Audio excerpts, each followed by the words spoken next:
Zontes 703T USB charging port usage demonstration. And OBD interface.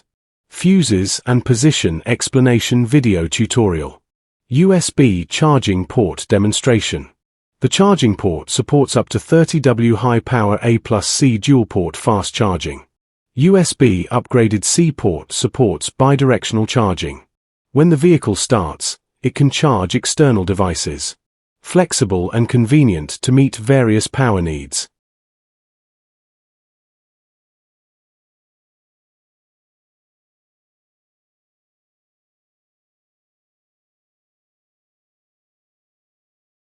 Press the SIG key to unlock the seat power lock.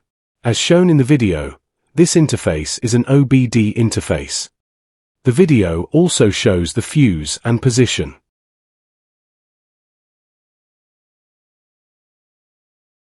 If you're new to the channel, this is the only place on YouTube where you will find all you need to know regarding looking after your Zontes ride.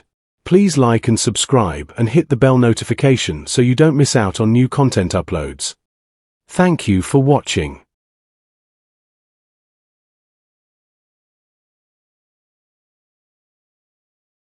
I'm coming for the throne.